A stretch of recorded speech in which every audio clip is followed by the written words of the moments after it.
Je vais te montrer aujourd'hui comment résoudre des équations avec des exponentielles.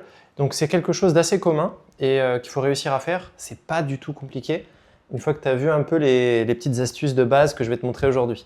Donc il y a des exponentielles, des équations un peu plus dures qu'on va voir dans la vidéo suivante. Mais déjà avec ça, ça couvre déjà pas mal de cas possibles. Alors, la première ici, c'est exponentielle de 2x-3 égale 1. Donc là, rappelle-toi, c'est quoi résoudre une équation? Une équation, la résoudre, c'est trouver x. Le problème, c'est que le x, là, il est caché à l'intérieur de l'exponentielle, donc il faudrait qu'on arrive à le sortir. Alors, pour sortir un x d'une exponentielle, on va tout le temps utiliser cette propriété-là. Donc c'est la propriété qui va nous sauver. C'est si on a une exponentielle égale à une autre exponentielle, alors on peut barrer l'exponentielle de chaque côté et avoir a égale b. Mais là, tu vas me dire, ouais, mais là, il y a l'exponentielle à gauche, mais à droite, il n'y a pas d'exponentielle. Donc comment on va faire? Alors, je vais te donner la petite solution. C'est un autre truc à savoir, c'est que exponentielle de 0, c'est égal à 1. Ça, je te l'avais dit dans le cours, exponentielle de 0 vaut 1.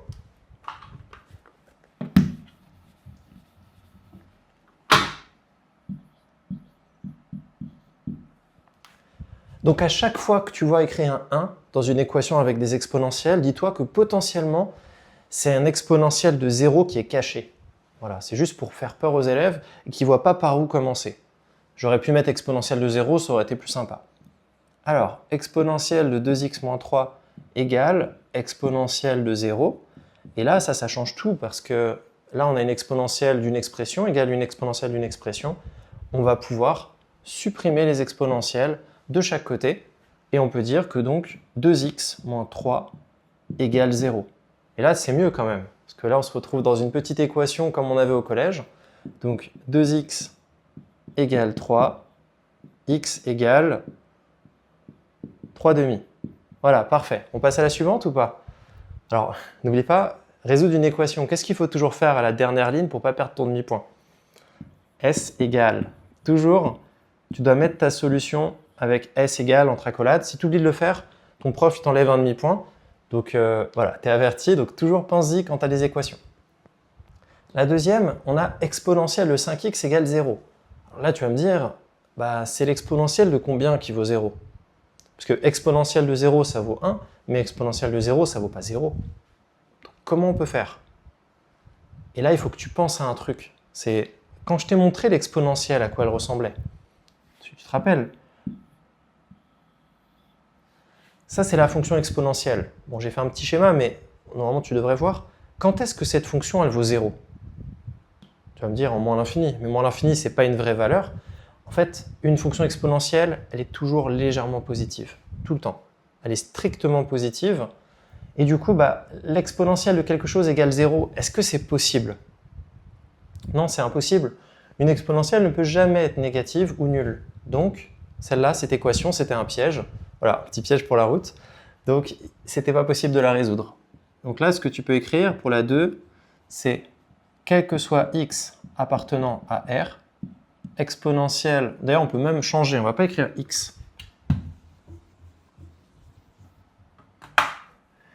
Quel que soit grand x appartenant à R. Tu vois là, pourquoi je mets un grand x? C'est pour dire, ça peut être n'importe quoi dans l'exponentielle, c'est pas juste un x, ça peut être un grand x et toute une expression. Et bien malgré tout, l'exponentielle sera tout le temps strictement positive. Donc là, si tu as ce truc-là, donc exponentielle de 5x égale 0 est impossible. Et là, tu mets quand même tes solutions. S'il n'y a pas de solution, c'est un rond barré, c'est-à-dire c'est l'ensemble vide. Il n'y a pas de solution possible. Alors la troisième maintenant. Donc tu vois, à chaque fois, il y a toujours un petit truc à penser. Dans la troisième, ce qu'il faut voir, c'est que là, tu as une équation produit nul. C'est un peu ce qu'on a vu en seconde beaucoup, des équations produit nul. Tu vois, donc un peu les réflexes qu'on a déjà vus peuvent resservir. Mais là, il y a encore un souci. C'est, est-ce qu'une exponentielle peut être égale à 0? Non, une exponentielle, on l'a dit, c'est strictement positif.